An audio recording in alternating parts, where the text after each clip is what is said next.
எல்லாரும் எப்படி இருக்கீங்க?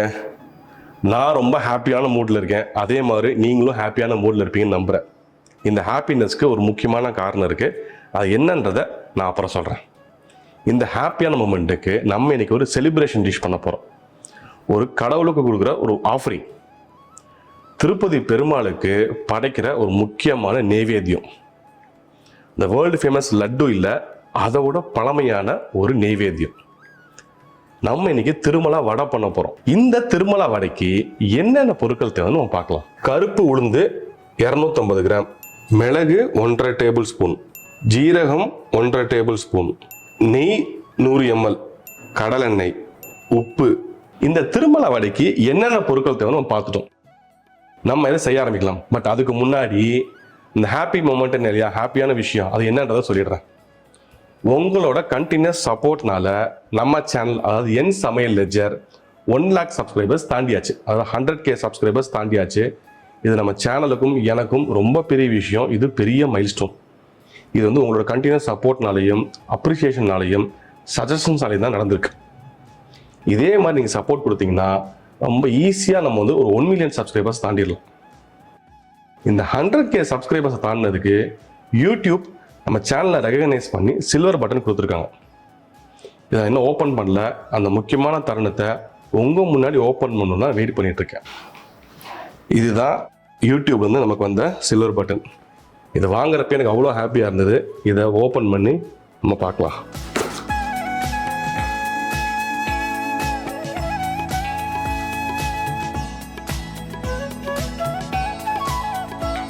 Presented to என் சமையல் ledger for passing 1 lakh subscribers. Super. இதுதாங்க. இதை ஹோல்ட் பண்ணுறதுக்கே அவ்வளோ ஹாப்பியாக இருக்குது. இதெல்லாம் வந்து நினச்சி கூட நான் பார்த்ததில்லை. இந்த 1 lakh சப்ஸ்கிரைபர்ஸ்லாம் நம்ம வந்து டச் பண்ணுவோன்றது செம்ம ஹாப்பியாக இருக்குது. இது எல்லாமே உங்களோட சப்போர்ட்னால தான். இதோட ஏதோ ஒரு 2-3 லெட்டர் பேப்பர்லாம் இருக்குது. ஒரு கார்டு கொடுத்துருக்காங்க. டீமோட ரெகக்னைஸ் பண்ணோன்னு நான் வந்து நெக்ஸ்ட் வீடியோ ஆர் சப்சிக்வெண்ட் வீடியோஸில் நான் டீமை வந்து உங்களை இன்ட்ரடியூஸ் பண்ணி வைக்கிறேன். ஒரு சர்டிஃபிகேட்டும் கொடுத்துருக்காங்க. இந்த 1 lakh சப்ஸ்கிரைபர்ஸை கங்க்ராச்சுலேட் பண்ணி. இதெல்லாம் வந்து இதை ஹேண்டில் பண்ணுறதுக்கு ரொம்ப அவ்வளோ ஹாப்பியாக இருக்குது. பாருங்கள், நம்ம சேனல் பேர் போட்டிருக்கு என் சமையல் ledger. One of the happiest moment எனக்கு. இது உங்களோட ஷேர் பண்ணிக்கிறதுல எனக்கு இன்னும் ஹாப்பியாக இருக்குது. இதே மாதிரி நீங்கள் வந்து எனக்கு வந்து சப்போர்ட் பண்ணிங்கன்னா நம்ம ஈஸியாக 1 million சப்ஸ்கிரைபர்ஸ் அச்சீவ் பண்ணிட முடியும். And thank you. இப்போ அதே சந்தோஷத்தோட நம்ம இந்த டிஷ்ஷை பண்ண ஆரம்பிக்கலாம். இந்த திருமலா வடை பண்ணுறது ரொம்ப ஈஸி. என்ன கொஞ்சம் சின்ன சின்ன விஷயங்கள் தான். அதை வந்து நம்ம ப்ராப்பராக பண்ணோம்னா செம்ம டேஸ்டியாகவும் குயிக்காகவும் இந்த வடையை பண்ண முடியும். ஃபஸ்ட்டு ரொம்ப முக்கியமான விஷயம் இந்த உளுந்து. நான் என்ன பண்ணியிருக்கேன்னா, அந்த கருப்பு உளுந்தை வந்து ஒரு 8 மணி நேரம் ஊற வச்சுருக்கேன். இது முழு உளுந்து. ஒரு 8 மணி நேரம் ஊற வச்சதுக்கப்புறம் இப்படி அமுக்குனா உடையும். அந்த அளவுக்கு சாஃப்ட் ஆகிடும். அந்த அரை உளுந்தா உடச்ச உளுந்தா இருந்தால் ஒரு 5 hours ஊற வச்சா போதும். இது வந்து ஊற வைக்கிறது ரொம்ப முக்கியமான விஷயம். சரியாக ஊறலைன்னா இந்த வடையோட டேஸ்ட்டே ஸ்பாயில் ஆகிடும். அதே மாதிரி இது வந்து இந்த ஆக்சுவலாக வடை வந்து ரொம்ப நாள் தாங்கும். நீங்கள் சரியாக ஊற வைக்காமல் நம்ம வந்து வறுத்து எடுத்தோம்னா ரொம்ப நாள் தாங்குறதுமே கஷ்டமான விஷயம். ஸோ ஒரு 8 மணி நேரம் ஊற வச்சுட்டு இந்த வடை அரைக்கிறப்ப தண்ணி வந்து அந்த இதை ஊற வச்ச தண்ணி சுத்தமாக இருக்கக்கூடாது. நல்லா ட்ரைன் பண்ணியிருக்கணும். ஸோ அந்தளவுக்கு ட்ரைன் பண்ணிவிடுங்க. அதுக்கப்புறம் வேறு எந்த பெருசான இன்க்ரீடியன்ஸ் கிடையாது. நம்ம ஏற்கனவே சொன்ன அந்த மிளகு, ஜீரகம், உப்பு, நெய், அவ்வளோதான். இன்னொரு முக்கியமான விஷயம் என்னென்னா, இதை பொரிக்கிறது வந்து ஆக்சுவல் திருமலா வடையில் வந்து ஃபுல்லாக நெய்யில் தான் பொரிப்பாங்க. நம்ம வந்து ஃபுல்லாக நெய் இல்லாமல் ஒரு 100 ml நெய் பேலன்ஸ் எண்ணெயை ஊற்றாமல் பொரிக்க போகிறோம். ஆனால் ஃபுல்லாக நெய்யில் பொரிச்சிங்கன்னா அது இன்னும் செம்ம டேஸ்டியாக இருக்கும். இப்போ இந்த கருப்பு உளுந்து வந்து நம்ம வந்து கோர்ஸாக அரைக்க போகிறோம். நைஸாக அந்த வடைக்கு அரைக்கிற மாதிரி அரைச்சிடாதீங்க. இது வந்து நம்ம வந்து இந்த திருமலா வடைக்கு நல்லா குறக்குறம் தான் அரைக்கணும், நைஸாக கூடாது. இந்த வடை வந்து பார்த்தீங்கன்னா, இந்த திருப்பதியில் கொடுக்குற ஆக்சுவல் சைஸ் வடை பார்த்தீங்கன்னா இவ்வளோ பெருசாக இருக்கும். அந்த மாதிரி வடை வந்து ஈஸிலியே வந்து ஒரு 5-6 வடை வரும். நம்ம கொஞ்சம் சின்னதாக போட போகிறோம். ஈஸிலியே ஒரு 12-15 வடை போட முடியும். இதை நம்ம அரைச்சிக்கலாம். இப்போ ஒரு 4-5 திருப்பு தான், அதுக்கு மேலே தேவை கிடையாது. பார்த்தீங்கன்னா 1க்கு 2 அரை போட்டுருக்கணும். இப்படி தொடரப்ப அந்த உளுந்து லைட்டாக ஃபீல் ஆகணும். ப்ளஸ் அரையும் போட்டுருக்கணும். நம்ம வந்து நார்மலாக அந்த உளுந்த வடைக்கு அரைக்கிற மாதிரி நைஸாக அரைச்சிடாதீங்க. இந்த வடைக்கு செட் ஆகாது. இந்த வடைக்கு வந்து கடுக்கு முடுக்குன்னு இருக்கணும். வந்து கொஞ்சம் வந்து கோர்ஸாக தான் இருக்கணும். இப்போ முடிஞ்சு. இப்போ இதை நம்ம பவுலில் ட்ரான்ஸ்ஃபர் பண்ணிட்டு மிளகு, ஜீரகம் அதில் ஆட் பண்ணலாம். மிளகு வந்து அது 1.5 டேபிள் ஸ்பூன்.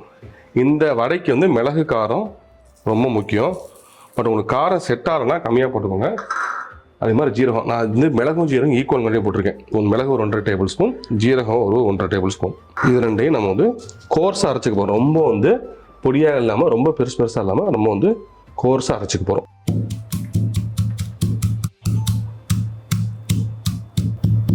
ஸோ பொடி பண்ணி முடிச்சாச்சு. இது பாருங்க, இந்த அளவுக்கு கோர்ஸாக இருக்கணும். ரொம்ப பொடியாக அரைச்சோம்னா இந்த வடைக்கு செட் ஆகாது. அதே மாதிரி நீங்கள் வந்து மிக்சியில் அரைக்கலாம், ஆனால் ரொம்ப கேர்ஃபுல்லாக இருங்க, ரொம்ப அரைச்சிடாதீங்க. இதை வந்து இந்த அரைச்சி வச்சிருக்க உளுந்தோட சேர்க்க போகிறோம். இந்த மிளகு ஜீரகம் ஜாஸ்தின்னு நினைக்காதீங்க, இந்த வடைக்கு இந்த மிளகு ஜீரகம் ஃப்ளேவர் ஜாஸ்தியாக தான் இருக்கணும். இந்த வடைக்கு தேவையான உப்பு நான் அந்த டீஸ்பூனில் ஒரு 1 டீஸ்பூன் போட்டிருக்கேன். இதை போட்டுட்டு இதை நல்லா பிசைங்க. உப்பு உங்களுக்கு வேணும்னா அதிகமாக ஆட் பண்ணிக்கலாம். இப்போ இந்த மாவு ரெடி ஆயிடுச்சு. இப்போ நம்ம ஸ்ட்ரைட்டாக பொரிக்கிற வேலை தான். நெய் 100 ml நெய் யூஸ் பண்ணுறேன். அதுக்கப்புறம் பேலன்ஸுக்கு எண்ணெய் யூஸ் பண்ணுறேன். உங்களுக்கு வேணும்னா நெய் ஃபுல்லாகவே யூஸ் பண்ணலாம். ஒரிஜினல் திருமலா வடை வந்து நெய்யில் தான் பொரிப்பாங்க. நான் இந்த நெய்யோட கொஞ்சம் கடலை நெய் சேர்த்துக்கிறேன்.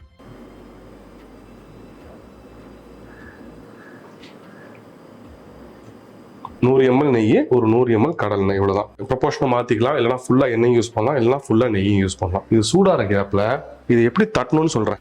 நீங்கள் வந்து ஒரு கவர் யூஸ் பண்ணலாம், ஆறு வந்து இட்லி துணி இருக்கு இல்லையா, அதை ஈரம் பண்ணி யூஸ் பண்ணலாம். இது மாதிரி இந்த இலையும் யூஸ் பண்ணலாம். இந்த இலையில கொஞ்சமாக நெய்யோ எண்ணெயோ இந்த பேஸில் தடவிக்கோங்க. இதை தடவிட்டு உங்களுக்கு வடை சைஸ் டிசைட் பண்ணிக்கோங்க. நான் வந்து இது வந்து ஒரு மீடியம் சைஸ், இது நீங்கள் வந்து பெருசாகவும் பண்ணலாம். ஒரிஜினல் வடை வந்து நல்லா பெருசாக இருக்கும். கையில் லைட்டாக தண்ணி தொட்டுக்கோங்க, இல்லைனா கையில் வந்து வடை ஒட்டும். எப்படியே ரவுண்டாக தட்டிடுங்க.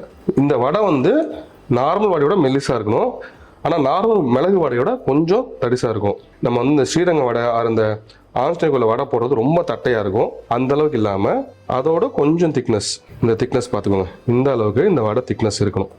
இந்த வெளியில் நல்லா கிறிஸ்பியாக இருக்கணும், உள்ள லைட்டாக சாஃப்டாக இருக்கணும். இப்போ வந்து எண்ணெய் சூடாயிடுச்சு.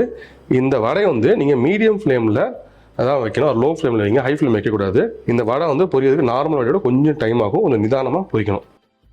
இந்த நெய் தடவுனதுனால அப்படியே ஈஸியாக வந்துடும். இதை அப்படியே போட்டு ஃப்ரை பண்ணுங்கள், கொஞ்சம் பொறுமையாக ஃப்ரை பண்ணணும். இந்த எண்ணெய் குவான்டிட்டி, சூடு, இதை சைஸை பொறுத்து ஒரு 5 minutes to 10 minutes இந்த வடை வந்து நிதானமாக பொரியணும். லோ ஃப்ளேமில் வச்சிங்கன்னா ஒரு 10 நிமிஷம் பொரியும், இல்லைனா ஒரு 5 to 10 minutesக்குள்ளே பொரிஞ்சிடும். அது உங்களுக்கே தெரியும், கலர் மாறுறது உங்களுக்கே தெரியும். அது வரைக்கும் பொறுமையாக வெயிட் பண்ணுங்கள். ஒரு 1 நிமிஷத்துக்கு ஒரு தடவை, 2 நிமிஷத்துக்கு ஒரு தடவை இதை அப்படியே திருப்பி போடுங்க. ஏன்னா 2 பக்கமும் ஈவனாக குக் ஆகணும். குக் ஆகிட்டு கொஞ்சம் பொறுமையாக வெயிட் பண்ணுங்கள். இது வந்து ரஃப்லி ஒரு 7 to 8 minutes ஆயிருக்கு. அந்த அளவுக்கு இது வந்து பொறுமையாக பொரியணும். இந்த சுற்றி நுர வர்றது கம்மியாகும், அதுதான் அது பொரிஞ்சிருச்சுன்றதுக்கு உங்களுக்கு ஒரு இண்டிகேஷன். லைட்டாக தான் நுர வரும். முதல்ல போடுறப்ப நிறைய நுர வந்திருக்கும், இப்போ நுர வர்றது கம்மியாக இருக்கும். இதுதான் கரெக்டான ஸ்டேஜ். உங்களுக்கு தொட்டு பார்த்தாலுமே ஹார்டாக இருக்கும் இந்த ஃபீல். இப்போ இதை எடுக்க ஆரம்பிச்சிடலாம். உங்களுக்கு பார்த்தீங்கன்னா முதல்ல போட்ட கலருக்கும் இதுதான் நம்ம எடுக்கிற கலர், டிஃப்ரென்ஸ் பார்த்துக்கோங்க. இப்போ தட்டில் போடவே பாருங்கள் சவுண்ட் வருது. இதுதான் கரெக்டான பதம். சுவையான திருமலா வடை ரெடி. இது வந்து பார்க்கவே அவ்வளோ அப்பைடைசிங்காக இருக்குது. இந்த நெய் ஃப்ளேவரு, அப்புறம் மிளகு ஜீரகம் ஃப்ளேவரு. நான் சாப்பிட்றதுக்கு முன்னாடியே இங்கே வீடியோ எடுக்கிறவங்க 2 பேர் சாப்பிட்டு முடிச்சிட்டாங்க. அவங்களால பொறுக்க முடியல, நான் சாப்பிட்ற வரைக்கும் பொறுக்க முடியல. இப்போ நான் இதை சாப்பிட்டுட்டு எப்படி இருக்குன்றத சொல்கிறேன். இது இன்னும் ஃபுல்லாக ஆறுனா நல்லா ஹார்டாகிடும். இது வந்து வெளியில் நல்லா கிறிஸ்பியாக இருக்குது. உங்களை தட்டுறப்ப சவுண்ட் வருது பாருங்க. வெளில கிறிஸ்பியாக இருக்குது, உள்ள சாஃப்டாக இருக்கும். இதுதான் கரெக்டான பதம். அதுக்கு நல்லா கிறிஸ்பியாக இருக்கு. இந்த மிளகு ஜீரகம் ஃப்ளேவர் நல்லா டாமினேட் பண்ணுது. இந்த வடைக்கு ஹைலைட்டே இந்த மிளகு ஜீரகம் ஃப்ளேவர் தான். இந்த உளுந்தோட கிரன்ச்சினஸ்ஸு, இந்த மிளகு ஜீரகம் ஃப்ளேவர் ரொம்ப சூப்பராக இருக்குது. நான் அப்படியே திருப்பதி பிரசாதம் வாங்கி சாப்பிட்ற மாதிரியே இருக்குது. இந்த திருமலா வடை வந்து நீங்கள் ப்ராப்பராக பண்ணிங்கன்னா, தண்ணி வந்து எந்த வித நல்லா வடித்து எடுத்துட்டு ப்ராப்பராக பண்ணிங்கன்னா இது நான் ஈஸிலி ஒரு 10-15 நாள் ஈஸியாக ஸ்டோர் பண்ணலாம். அந்த நல்லது. அந்த காலத்தில் லாங் ட்ராவலுக்கு இது யூஸ் பண்ணியிருக்காங்க. இதே மாதிரி நீங்களும் ஹெல்த்தியாக சமைங்க, ஹாப்பியாக சாப்பிடுங்க. இப்போ நான் வந்து ரொம்ப ஹாப்பியாக சாப்பிட்டுக்கிட்டு இருக்கேன்.